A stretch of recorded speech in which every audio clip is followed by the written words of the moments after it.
What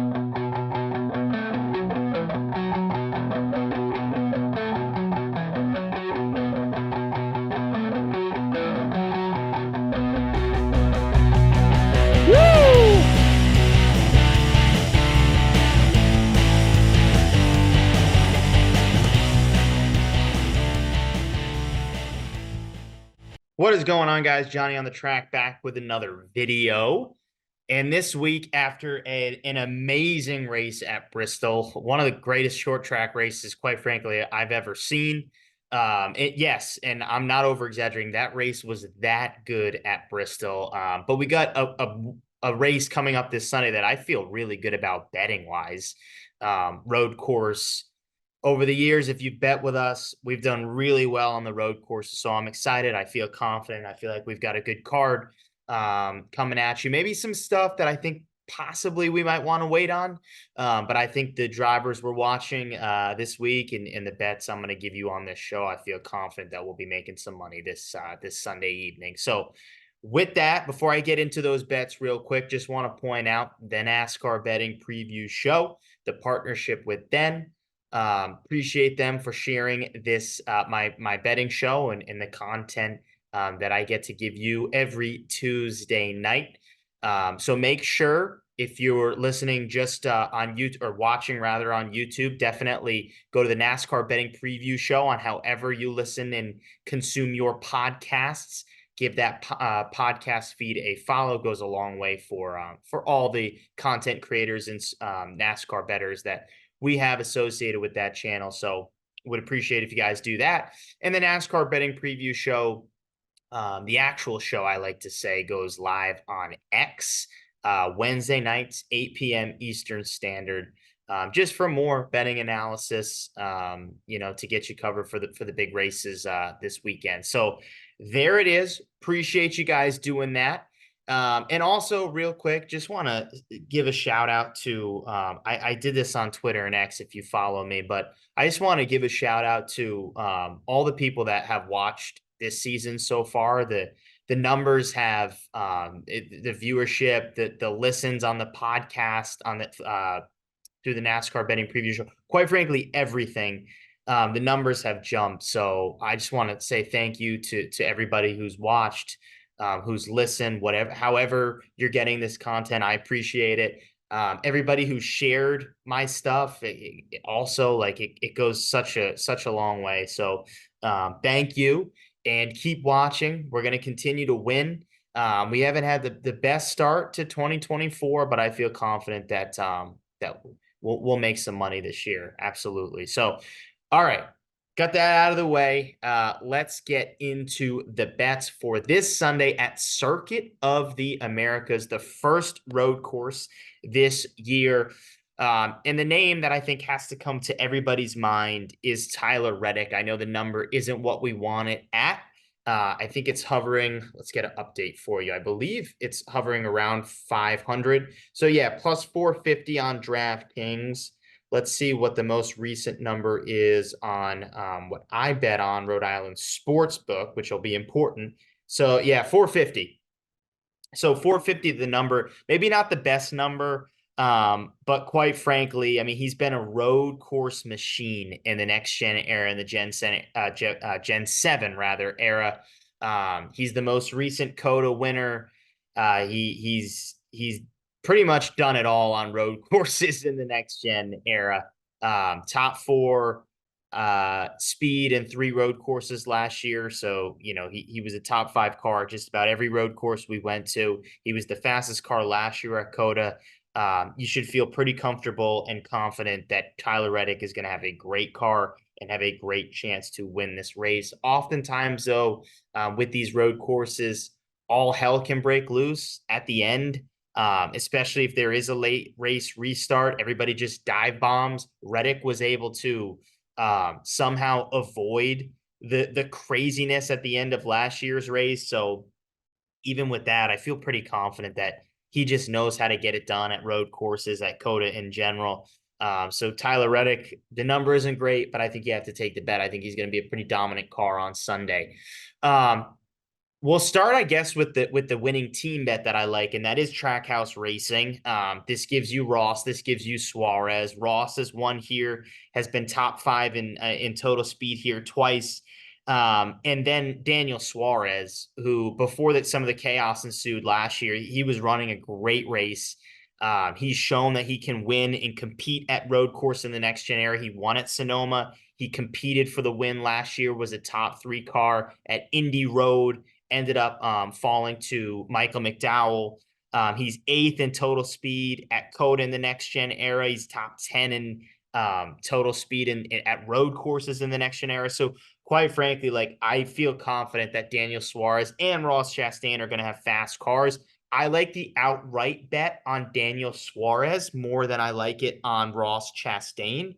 And the reason being is because I think the number you can get Suarez at hovering around plus 1,700 on most books. I think that's a good number for Daniel Suarez. I really do. I think he's going to have a good car. I feel like he's going to be able to gamble a little bit more than a lot of other guys because points don't really matter to him at this point. He just wants to tack on wins and tack on. He's already got that win in the bank from Atlanta, so he can kind of race, more aggressively and can come about it from a different angle than a lot of those other guys that might have to might play the points game, might play the long game. Suarez can run his race, quite frankly, and I feel pretty confident that he's going to be a really good car and he's probably my favorite guy this weekend. I know I like Reddick a lot, but in terms of the number and I feel like the speed and the team, I like Suarez a lot. So yeah, so I'm taking Suarez with the outright, and then I'm taking Trackhouse winning team. So those are three right now, with Reddick added on there.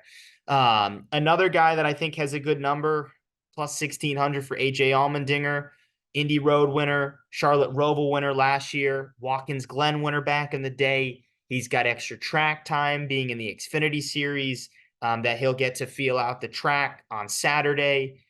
He just came off the car last week, driving the Cup car at Bristol, so he's fresh in the Cup car. I know he's not running a full schedule, but I think that helps of him being fresh. Um, I think the number plus 1,600 for a road course ringer, a guy that has proven he can win as recent as last year against these big dogs, against these big names. I like AJ this week to get that number plus 1,600. It's going to move. It's going to go down to probably around 14 to 12. It would be my guess because I think he qualifies in practice as well. So AJ plus 1,600. I'm going to put an outright on that. Two guys I'll mention real quick, Chase Elliott and Ty Gibbs. We'll start with Elliott. It's an interesting one for me because I'm not against betting on Chase. I like Chase this weekend. I just don't like the number for a guy that hasn't won since 2022. Plus 750 is the numbers hovering around. Plus 750, plus 800. I mean, the guy hasn't won since 2022. And I know he's won at COTA. I know he's won, countless road course races, in his Cup Series career so far. He's a champion for a reason, but like plus 750 for a guy that hasn't seen victory lane in a very long time, I think that number should be closer to plus 12, quite frankly. I think if it was plus 12, I would take it. I would rip it right now. So I'm going to wait on Chase. I'm going to hope that the number just shifts closer to that 10 to 1 range, that plus 1,000 range. And then I'll look at taking it. But I'm going to pause on that. And then Ty Gibbs is another guy where just the line right now isn't good enough for me. Plus 1,100 on DraftKings. I mean, he's never won in the Cup Series. I know he's been phenomenal this year, and I've been super high on him. I had him last weekend at Bristol. But I don't know. It's just like he's never won. Plus 1,100. I know Toyota is going to be great. They're going to have fast race cars, but that number to me should be closer to 15 to 1 range. So I'm going to wait on those two guys, hoping their numbers shift more towards our favor.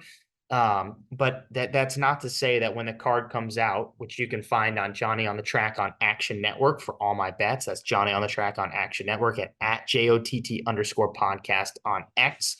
That's where you'll find the final card. Don't be surprised if you see those two names on there.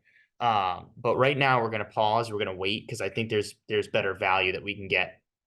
Last guy I'm going to give you, prop him up. Maybe it's top 10. Maybe it's top, what would he be? Toyota. Because I think that number will be quite frankly crazy. But Kobayashi, he is running this week in a 2311 Toyota. The value on Rhode Island Sportsbook, it's crazy because there's a huge difference in outright numbers. So on DraftKings, Kobayashi is plus 4,000, which I don't think, like, I don't love the value there. On Rhode Island Sportsbook, I put a bet on him. I got him for 60 to 1 plus 6,000. That's plus 2,000 better than what I'm seeing on DraftKings here. So I would shop around. Now, here's the thing with Kobayashi. He ran a road course last year, didn't really look that great, but that was his first time in the next gen car. I think, quite frankly, a lot of people are going to be on SVG, and I get it. I might be, depending on what the number is, but he's another guy like SVG plus 900 on DraftKings to win.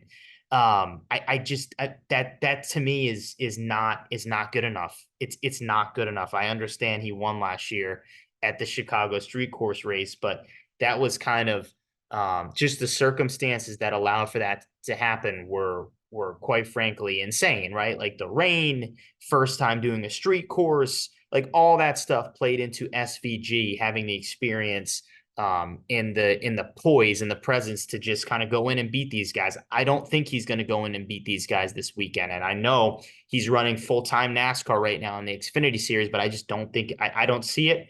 And especially not at the plus 900 number. So the value to me is on a guy like Kobayashi, who is a road course ringer. That's why 2311 brought him in to race, quite frankly, to race races like this. So I think the value is good. Let's check the top 10 number for Kobayashi, because I think that's another. So plus 150, which is I don't love that. Maybe that shifts, but I do think there is some value there at the moment.